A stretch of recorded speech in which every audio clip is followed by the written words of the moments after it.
Max lives in a world where there is a war for ownership of water and gasoline, and they kill each other.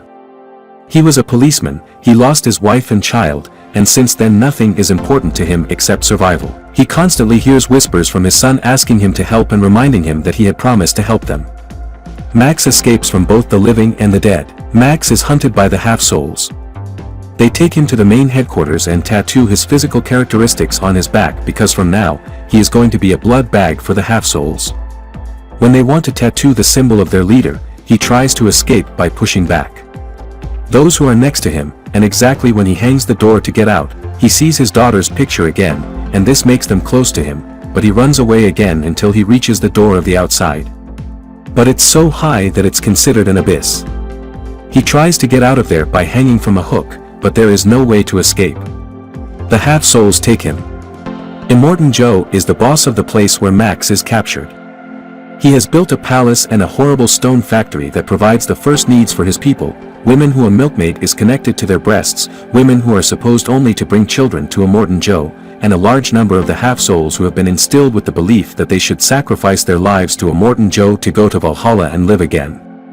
He managed to lead the people there by controlling the water pump from the deep ground.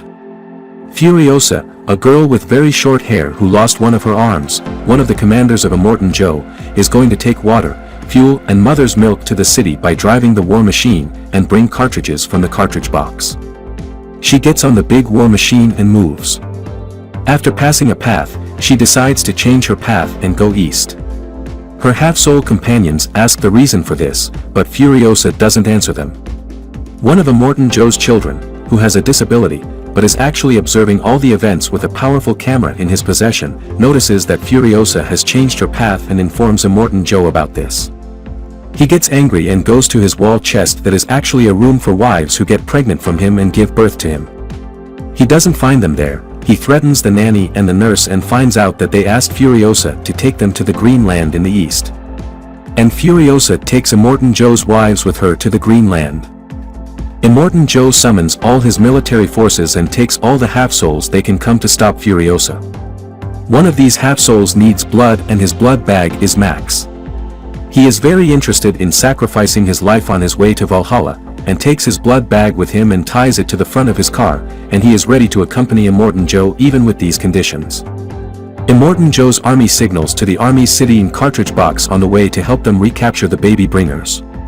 Now Furiosa must escape from 3 armed armies.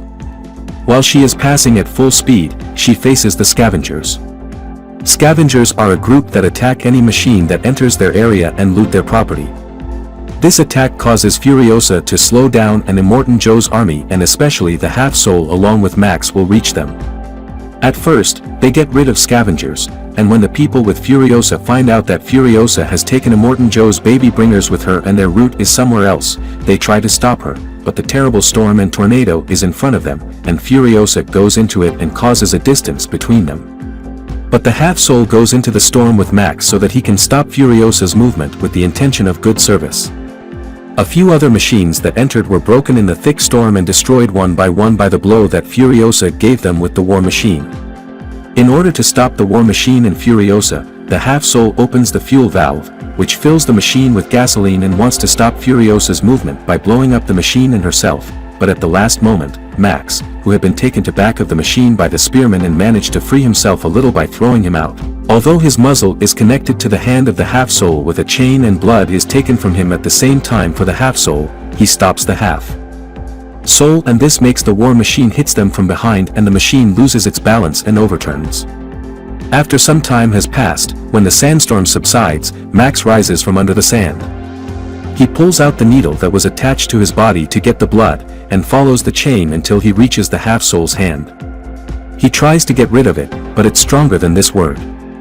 He wants to shoot his hand with the gun lying next to the half-soul to free himself, but the gun is broken and doesn't fire. Furiosa stopped the war machine.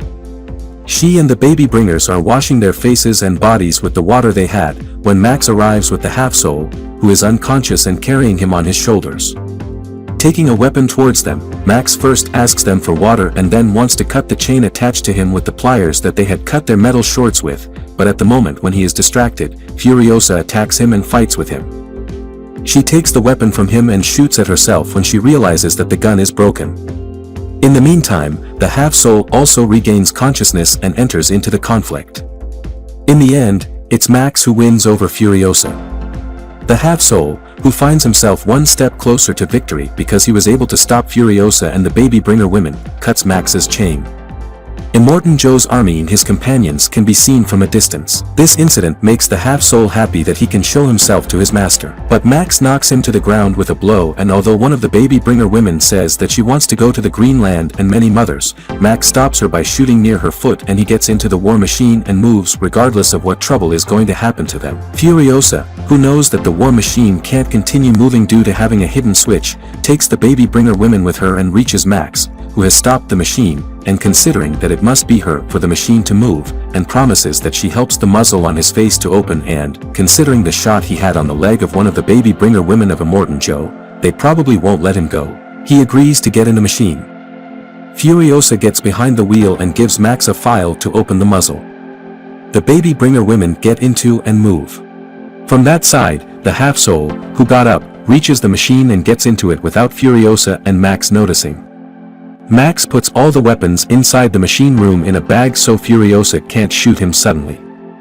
In the meantime, they realize that from their right and left sides, the army of the city and the cartridge box are approaching them, and from behind the army of Immortan Joe, and in front of them is only one path through the strait.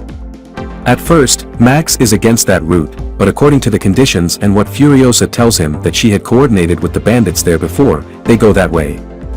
The machine suddenly speeds slowly and they realize that the problem is with the fuel tanker. Max goes to the end of the machine and pulls the tanker and the problem is solved. While returning to the machine room, he removes the muzzle. At the same time, the half-soul climbs up from the bottom hatch of the machine room and tries to strangle Furiosa with his hand chain and stop her, but the baby bringer women separate her. Furiosa wants to kill him, but the women also stop her because they believe that they shouldn't kill anyone unless they have to. On other hand, they themselves are half-souls and may die at any moment. Max comes into the room and throws the half-soul women out. Furiosa tells Max to move the machine whenever she reminds for the coordination she made and not to stop at all. Taking the fuel tanker, those bandits blow up the strait to block the way of the three armies. He stops the machine when they pass through the strait. All the women and Max hide in the hiding place under the machine room so that the bandits don't see them. Furiosa calls the bandits. They protest that the three armies weren't supposed to go after Furiosa. Furiosa hesitates to detach the fuel tanker. At this moment the Immortan Joe's armies arrive. She calls Max. Max moves the machine and Furiosa gets into it while the bandits are shooting and they continue to move quickly. The bandits blow up the strait and go after the war machine because Furiosa didn't keep her promise and they also claim that fuel tanker as theirs. When the bandits go after the war machine, Immortan Joe's army has stopped behind the strait, but Immortan Joe drives over the rocks with his big machine. Previously, the half-soul, who was with Max, reaches Immortan Joe and joins to be with him by saying that he was with his baby bringer women and showing a part of their clothes that he is holding. After fighting and escaping the war machine and its people from the hands of the bandits, which is possible by killing a large number of them and exploding the fuel tanker, now it's time to escape from Immortan Joe's machine, which he himself drives. When he wants to shoot Furiosa, the pregnant woman stops him and prevents Immortan Joe from shooting. This chase and escape continues until the war machine hits a rock and causes the woman who was pregnant and was hanging from the machine door to fall to the ground, and Immortan Joe's car runs over her and causes her death. Other women ask Max to return, but he says that he saw that woman with his own eyes went under the wheel of the machine, and it's useless to go back, and they continue on their way. From that side, Immortan Joe that his children were very important to him. When that woman falls, he tries to swerve the machine to avoid hitting her, and this causes the machine to overturn. Along the way, one of the women goes to the back room of the machine to watch from there, and when she goes there, she sees the half-soul. He considers himself guilty because not only was he unable to help Immortan Joe, but his blood bag caused the death of one of the baby bringer women. That woman tries to make him understand that he had been thinking wrong all this time and Immortan Joe has always wronged them. The war machine continues on its way until they reach the swamp at night and the machine gets stuck in the mud. Max is planting some mines in the ground a little behind the machine. Some of the machines of Immortan Joe's army, which don't see the mines in the dark, explode, and this causes the rest of the machines to stop and get stuck in the mud. This will take lots of time to get out of the mud. When Immortan Joe is stopped, the doctor with him tears open the body of that dead pregnant woman, and Immortan Joe realizes that his dead child is a boy from a superior race, and this makes him more angry. The commander of the cartridge box, whose machine can move in the muddy ground, is looking for the war machine. From that side, the half-soul shows himself to the rest. Although Max and Furiosa want to fight with him, that baby bringer woman stops them and says that he has changed. They want to get out of mud with each other's help. The commander of the cartridge box approaches them. After Max shot at him twice unsuccessfully, Furiosa points the gun at him and hits the light that was in front of the machine. This shot causes the light glasses to go to the commander's eye and blinded him. Finally, they manage to get out of the mud. Max wants to stop that nervous commander with a gun and some gasoline and asks Furiosa to keep moving. After some time, there is the sound of explosion and conflict, and after that Max joins them with a bag full of weapons and a bloody face of that commander's blood. As if he has taken revenge for a long time. During the night, they pass through a place occupied by crows. A dead place where no one has lived there for years. Tomorrow's morning, Furiosa will continue on her way. Max asks her how she knows where she should go. Furiosa says that she was born there, and when she was a child, she was stolen from there and taken to that hell. Suddenly they see a sign from one side and go to that side. When they get there, they see a naked woman on top of a mast asking them for help. Max warns that this is a trap, but Furiosa gets out of the machine and introduces herself to that woman and says who she and her mother were and they belonged to the Greenland.